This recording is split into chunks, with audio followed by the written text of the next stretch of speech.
hakika Watanzania tumepatwa na msiba mkubwa kwa kifo cha ghafla cha kiongozi huyu kutokana na mchango wake mkubwa aliotoa kwa taifa katika uhai wake kwenye nafasi mbalimbali za uongozi alizowatumikia Watanzania kwa uzalendo mkubwa.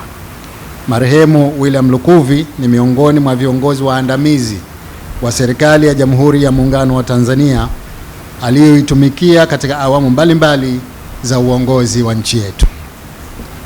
Katika nyadhifa mbalimbali za uongozi alizowahi kushika wakati wa uhai wake, zikiwemo za ubunge, ukuu wa mkoa, uwaziri na hata katika Chama cha Mapinduzi, marehemu alifanya kazi kwa ushirikiano mkubwa na wenzake.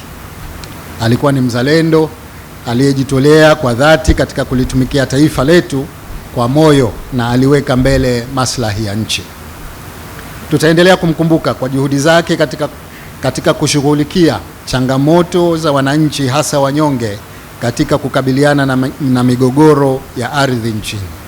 Watanzania wengi watamkumbuka kwa namna alivyofanya kazi za utatuzi wa migogoro bila kuchoka usiku na mchana, jambo ambalo ni mfano mzuri wa uwajibikaji kwa kila kiongozi.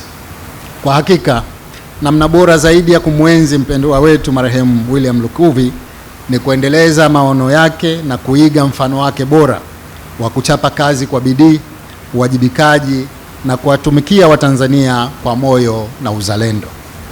Mheshimiwa Rais, ndugu viongozi, ndugu wananchi, mabibi na mabwana, binafsi nilimfahamu marehemu William Lukuvi nilipoingia bungeni mwaka wa 2000.